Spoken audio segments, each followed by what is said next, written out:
हर हर महादेव।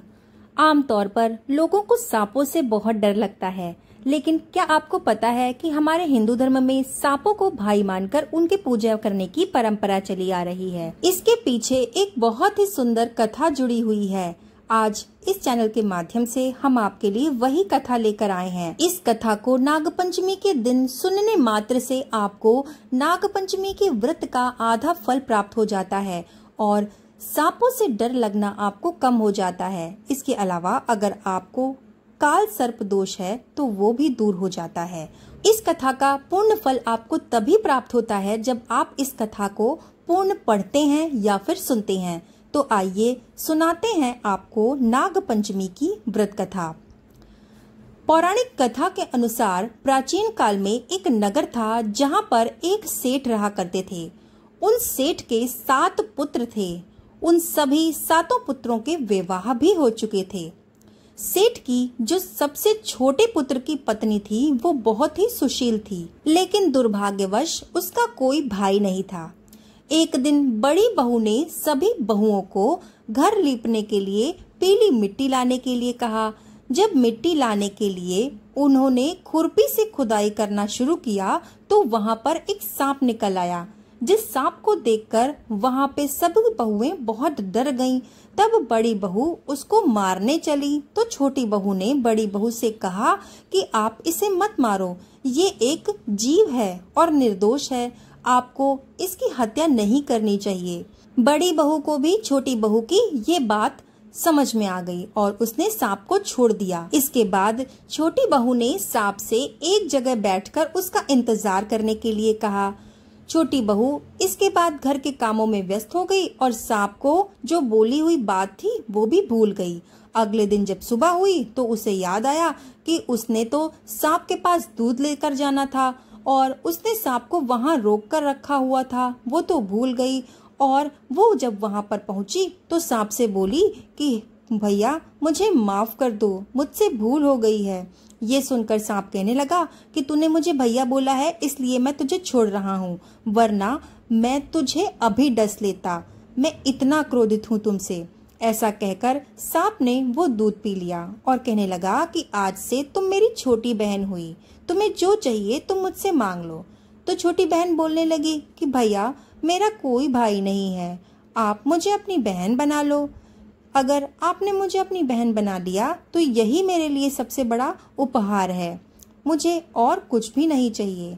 बस जब मैं आपको मन से याद करूं तब आप मेरे पास आ जाना। कुछ दिनों के बाद सावन का महीना आया। सेठ जी की सभी बहुएं अपने अपने मायके जाने लगी। जाने से पहले छोटी बहू से कहने लगी कि तेरा कोई पीहर में है नहीं तो तू कहाँ जाएगी, तेरा तो भाई भी नहीं है, माँ बाप भी नहीं है। इस बात से छोटी बहू को बड़ा दुख हुआ और वो रोते हुए उसी सर्प भाई को याद करने लगी। सर्पदेव ने अपने कहे अनुसार मनुष्य का रूप धारण किया और उसके घर पहुंच गए। वहां पहुंचकर सांप ने छोटी बहू के ससुराल वालों से आग्रह किया कि वो छोटी बहू को उसके साथ भेज दें। इस पर सेठ जी कहने लगे कि लेकिन इसका तो कोई भाई नहीं है, तो तुम कहाँ से पैदा हो गए।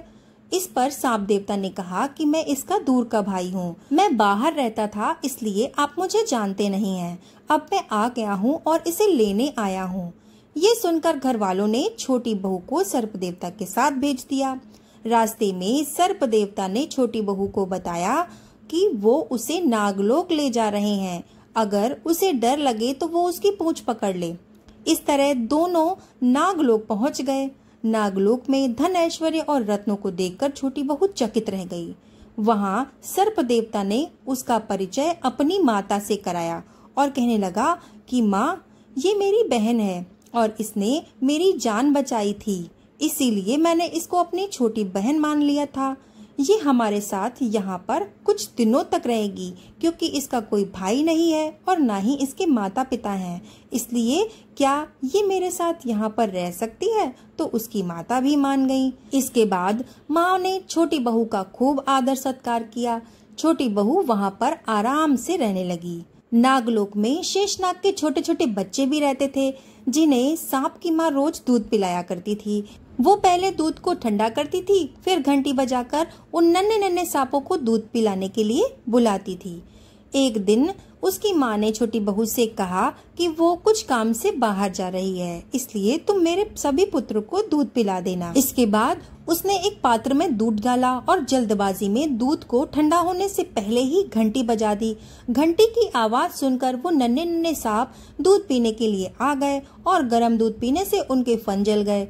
इस प्रकार वो सभी सांप क्रोधित हो गए और कहने लगे कि हम इसे डस लेंगे। ये सुनकर छोटी बहू ने उनसे माफी मांगी और सर्प देवता की माँ वहाँ पर आ गई तो उन्होंने उन सभी सांप को ऐसा करने से मना कर दिया। इसके पश्चात जब छोटी बहू का वहाँ रहने का समय पूरा हो गया तो सांप देव और उसकी माँ ने उसको बहुत सारा धन दौलत और रत्न आभूषण देकर वहाँ से विदा कर दिया। जब इतना सारा धन लेकर वो अपने ससुराल पहुंची तो उसकी जेठानियों को बड़ी जलन होने लगी।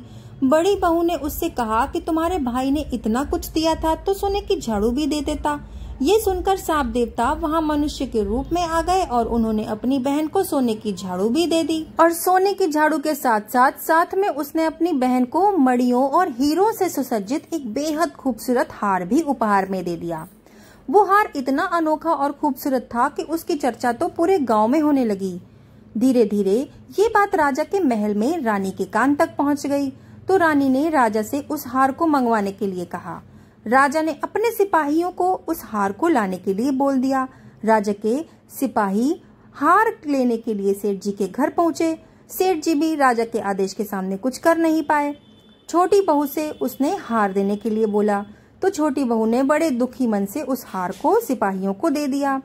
दुखी मन से उसने अपने भाई सर्पदेव को याद किया और उन्होंने वहां आकर उसे आश्वासन दिया कि बहन तुम चिंता बिल्कुल ना करो, देखना राजा स्वयं तुमको ये हार लौटाएंगे। वहीं दूसरी ओर जैसे ही रानी ने वो हार पहना वो सांप में बदल गया। रानी ने ये देखकर उसे डर के मारे उतारकर फेंक दिया। इसके बाद राजा ने उस सेठ जी और उसकी छोटी बहू को दरबार में बुलवाया और कहने लगा कि इस हार पर कौन सा जादू टोना किया गया है। तो छोटी बहू कहने लगी कि हे राजन, ये एक विशेष प्रकार का हार है जो मुझे मेरे भाई सर्प देवता ने दिया है। इतनी देर में सर्प देवता भी वहाँ पर खुद प्रकट हो गए और बोले कि मैंने इसको अपनी बहन माना है और मैंने ये हार इसे उपहार के रूप में दिया है। ये देखकर सभी लोगों ने नाग देवता को प्रणाम किया। राजा ने भी नाग देवता को प्रणाम किया और उनकी महिमा का जय जयकार करने लगे।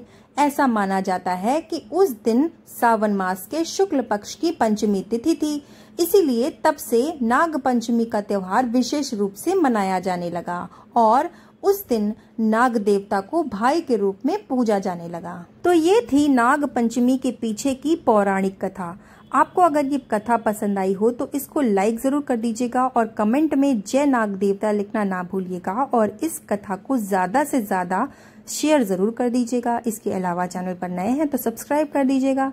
तो मिलते हैं ऐसी ही सुंदर कथा के साथ, तब तक के लिए धन्यवाद।